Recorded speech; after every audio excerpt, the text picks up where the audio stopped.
Hi everyone. Fungal infection या दाद या रिंग वर्म एक बहुत बड़ी समस्या बन गई है, ख़ास तौर पे हमारी कंट्री के लिए, क्योंकि यहाँ का एनवायरनमेंट, यहाँ के हालात बहुत ज़्यादा फेवरेबल हैं फंगस के पनपने के लिए। तो फंगस एक तरह का ऑर्गेनिज्म है जो हवा में प्रेजेंट है और ये सब जगह प्रेजेंट है, लेकिन जब सिचुएशन ऐसी होती है कि फंगस को पनपने का मौका मिलता है तो ऐसे में फंगल इन्फेक्शन बहुत आसानी से हो सकता है। तो क्या होता है फंगल इन्फेक्शन? दाद, खुजली, फंगल इन्फेक्शन या रिंग वर्म, ये सब एक तरह के इन्फेक्शन हैं जो बॉडी पे होते हैं, स्किन पे होते हैं। और रिंग वर्म में या फंगल इन्फेक्शन में ऐसा होता है कि आप देखेंगे स्किन पे राउंड रेड कलर के खुजली वाले लीजन्स होंगे, खुजली वाले चकत्ते से बनेंगे और इसमें ऐसा होगा कि ये धीरे धीरे फैलेंगे। अगर इनका इलाज सही टाइम पे ना किया जाए तो फंगस बहुत तेज़ी से फैल सकती है। तो अब क्या वो कारण हैं जिनकी वजह से फंगल इन्फेक्शन हो सकता है? किनको फंगल इन्फेक्शन आसानी से होगा? और क्या हम अपनी तरफ से कर सकते हैं कि फंगल इन्फेक्शन हमें कम हो, या अगर हो चुका है तो हम क्या दवाइयाँ खा सकते हैं या लगा सकते हैं जिससे फंगल इन्फेक्शन जल्दी ठीक हो? ये सब मैं आपको इस वीडियो में बताऊंगी। तो देखिए, फंगल इन्फेक्शन जैसा मैंने बताया कि इसमें ऐसे लाल रंग के खुजली वाले निशान आपके शरीर पे बनेंगे और अगर सही टाइम पे इलाज नहीं किया गया तो ये फैलेंगे। अब क्या वो कारण हैं जिनकी वजह से किसी को फंगल इन्फेक्शन हो सकता है? तो इसमें दो अलग अलग तरह के कारण हैं। एक तो एनवायरनमेंट, यानी बाहर का मौसम, बाहर का क्लाइमेट, बाहर का एनवायरनमेंट ही ऐसा हो कि जो फंगस के पनपने के लिए अच्छा हो। और दूसरा है कि हमारे शरीर में या हमारे अंदर या हमारे लाइफस्टाइल में ऐसी कुछ चीज़ें हों जिसकी वजह से फंगस आसानी से पनप सकती हो। तो ये मैं अब आपको बताती हूँ। देखिए, एनवायरनमेंट में सबसे पहली चीज़, अगर गर्मी में, बारिश के मौसम में, ह्यूमिडिटी में, जब चिपचिपा वेदर होता है तो उसमें फंगस आसानी से पनपती है। और क्योंकि हमारी कंट्री में ये मौसम काफ़ी शहरों में रहता है, चाहे समुद्र के किनारे, चाहे वैसे भी ये वाला मौसम काफ़ी समय तक, काफ़ी साल में लंबे समय तक ये मौसम रहता है, तो इसकी वजह से, बाहर के एनवायरनमेंट की वजह से फंगस बहुत आसानी से पनप सकती है। अब इसके अलावा अगर बहुत ज़्यादा पॉपुलेशन हो, अगर हम बहुत सारे लोग एक कमरे में रह रहे हों, बाहर बहुत सारे लोग एक साथ एक जगह काम कर रहे हों, बहुत सारे लोग एक साथ ट्रैवल कर रहे हों पब्लिक ट्रांसपोर्ट से, तो उसमें भी फंगस एक से दूसरे को लग सकती है। अब वो बातें जो हमारे अंदर हो सकती हैं, हमारे लाइफस्टाइल में, जिसकी वजह से फंगस ज़्यादा आसानी से हमें बाकी लोगों के मुकाबले लगेगा। तो देखिए, इसमें सबसे इम्पॉर्टेंट बात तो है कि अगर हमें ही हमारा लाइफस्टाइल ही ऐसा हो कि हमें पसीना ज़्यादा आता हो, या हमारा लाइफस्टाइल ऐसा हो कि हमारा प्रोफेशन ऐसा हो, हमारा काम ऐसा हो कि जिसमें पसीना ज़्यादा आता हो, तो जैसा कि मैंने बताया, फंगस ज़्यादा पनपती है बारिश के मौसम में, या चिपचिपे वेदर में, या जहाँ पानी ज़्यादा हो, या जहाँ पसीना ज़्यादा हो। तो ऐसे में अगर हम एथलीट्स हैं, अगर किसी का प्रोफेशन ऐसा है कि वो उनका प्रोफेशन ही इस तरह का है कि वो एथलेटिक उनका प्रोफेशन है, तो उसमें उनको फंगस ज़्यादा आसानी से हो सकती है। अगर कोई जिम ज़्यादा जाते हैं लेकिन उसके बाद वो उतनी पर्सनल हाइजीन मेंटेन नहीं कर पा रहे, तो उसमें भी उनको फंगस ज़्यादा आसानी से वो कैच कर सकते हैं। अगर कोई हाउसवाइफ हैं तो उनमें भी, क्योंकि अगर उंगलियों के बीच में पानी ठहर सकता है तो वहाँ पर उनको फंगल इन्फेक्शन आसानी से हो सकता है। इसके अलावा अगर वज़न ज़्यादा हो तो भी स्किन के फोल्ड्स में, जांघों के बीच में, ब्रेस्ट के नीचे, अंडर आर्म्स में, हिप्स में, इन जगहों पे पसीना ठहरने की वजह से फंगल इन्फेक्शन ज़्यादा आसानी से हो सकता है। अगर किसी और बीमारी के लिए कुछ लोग ऐसी दवाइयाँ कंज्यूम कर रहे हैं जिससे उनकी इम्यूनिटी लो हो रही है, इम्यूनोसप्रेसिव मेडिसिन पर हैं, तो ऐसे में भी फंगस ज़्यादा आसानी से लगती है। डायबिटिक्स को फंगस आसानी से लग सकती है, क्योंकि डायबिटीज़ में इम्यूनिटी थोड़ी लो होती है, तो आपको फंगस आसानी से लगेगी और फंगल इन्फेक्शन ठीक होने में भी ज़्यादा लंबे समय लगेगा, ज़्यादा मेहनत लगेगी, आपको वही क्रीम्स और वही टैबलेट ज़्यादा लंबे समय तक खानी पड़ेंगी। अब कुछ चीज़ें जो आप ध्यान में रख सकते हैं अगर फंगस हो चुकी है या फिर फंगस ना हो, वो मैं आपको बताती हूँ। हाइजीन मेंटेन करना बहुत ज़रूरी है। कॉटन के कपड़े पहनने हैं, जितना आप टाइट कपड़े, काले कपड़े, जीन्स पहनेंगे उतना पसीना ठहरेगा और पसीना आसानी से नहीं जाएगा। कुछ चीज़ें जो आपको बिल्कुल नहीं करनी है ताकि फंगस से हम दूर रहें, तो वो मैं आपको बताती हूँ। स्टेरॉयड क्रीम्स का इस्तेमाल बिल्कुल नहीं करना है। ये बहुत ज़्यादा देखा गया है कि बहुत सारी स्टेरॉयड क्रीम्स लोग लगाते हैं जिससे उनको तुरंत आराम मिलता है, और लगा के उन्हें आराम मिलता है तो वो सोचते हैं कि सही इलाज चल रहा है, सही दिशा में इलाज चल रहा है, लेकिन स्टेरॉयड फंगल इन्फेक्शन का सही इलाज नहीं है। ये आप अच्छी तरह से समझ लीजिए।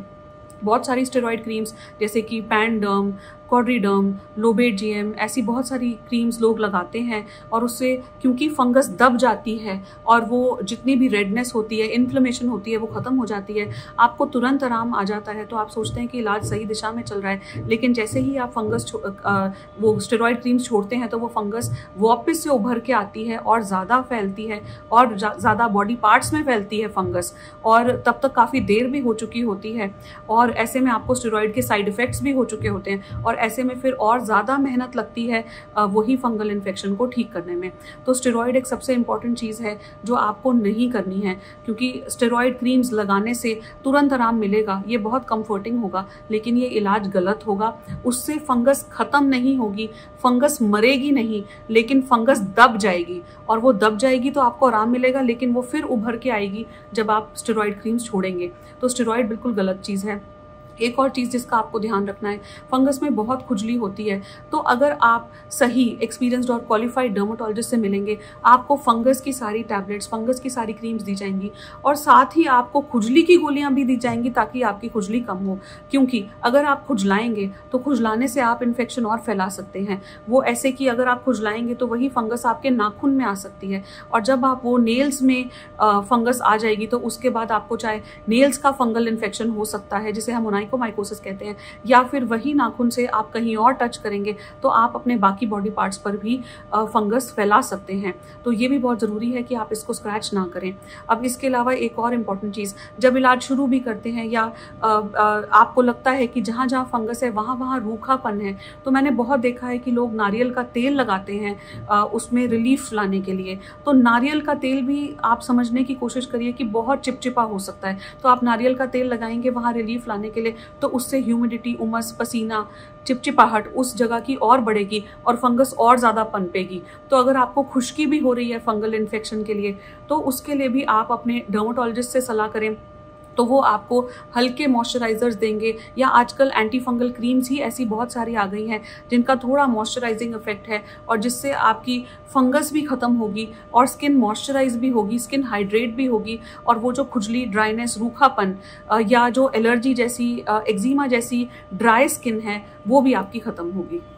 अब मैं आपको इलाज के बारे में बताने से पहले कुछ बातें और इम्पॉर्टेंट बताना चाहती हूँ जो आपने ध्यान में रखनी है इलाज करते समय। कपड़े अपने अच्छे से धोने, अगर आपको फंगस है तो कपड़े अपने इनसाइड आउट धोने हैं, उल्टे करके धोने हैं, ताकि वो आसानी से अंदर से भी क्लीन हो सके। अंडरगारमेंट्स को भी अच्छे से धोना है। अपने कपड़े अलग धोने हैं, बाकी फैमिली मेम्बर्स के साथ नहीं धोने, नहीं तो उन्हें भी आपसे फंगल इन्फेक्शन लग सकता है। और अब मैं इलाज के बारे में बताती हूँ। इलाज में अलग अलग तरह की इलाज अवेलेबल हैं। आपको कितनी सीवियर बीमारी है उसके हिसाब से आपका इलाज किया जाएगा। अगर शुरुआत है फंगल इन्फेक्शन की तो काफ़ी चांसेस हैं कि आपको फंगल इन्फेक्शन की क्रीम से ही आराम आ जाए, और अगर बहुत ज़्यादा फंगल इन्फेक्शन हो चुका है तो इसमें आपको क्रीम्स के अलावा टैबलेट्स भी, कैप्सूल्स भी खाने की ज़रूरत पड़ेगी। अधिकतर बार लोग हमारे पास ऐसी स्टेज पे आते हैं जब फंगस बहुत ज़्यादा फैल चुकी होती है, या वो गलत दवा लगा के, स्टेरॉयड लगा के वो फंगस को और ज़्यादा फैला चुके होते हैं। तो ऐसे में काफ़ी बार अकेले क्रीम्स से फ़ायदा नहीं होता, तो ऐसे में ये बहुत ज़रूरी है कि आपको ओरल मेडिकेशंस भी दी जाएं। और काफ़ी बार एक मॉलिक्यूल से फ़ायदा नहीं होता तो आपके डर्मेटोलॉजिस्ट 2 अलग अलग मॉलिक्यूल्स क्रीम के या टैबलेट्स के भी कंबाइन करेंगे, ताकि आपको जल्दी आराम मिले, आपको लंबे समय तक आराम रहे और आपकी फंगस बार बार वापस ना आए। तो अब वो क्रीम्स जो अवेलेबल हैं, जो आप इस्तेमाल कर सकते हैं, इसमें ललिकोनाजोल जैसी क्रीम्स, इसमें टर्बिनाफिन जैसी क्रीम्स, कीटोकोनाजोल जैसी क्रीम्स, ये सब अवेलेबल हैं जिससे फंगस आपकी ठीक होगी। और टैबलेट्स में बहुत सारे टैबलेट्स, फ्लूकोनाजोल, कीटोकोनाजोल, इट्राकोनाजोल, ये सब अवेलेबल हैं जिन्हें खाने से आपकी फंगस जल्दी ठीक होगी। लेकिन कोई भी टैबलेट या कैप्सूल खाना आपने खुद से नहीं शुरू करना है।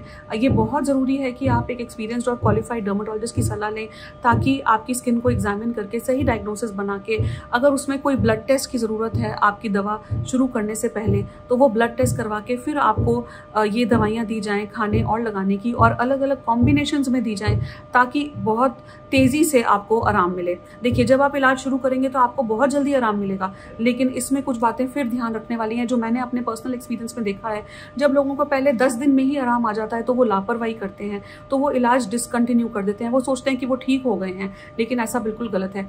आपको इलाज शुरू करते समय ये ध्यान रखना है कि आपके डॉक्टर कम से कम आपको 4 से 6 हफ्ते का इलाज बताएंगे, जो कि करना बहुत ज़रूरी है।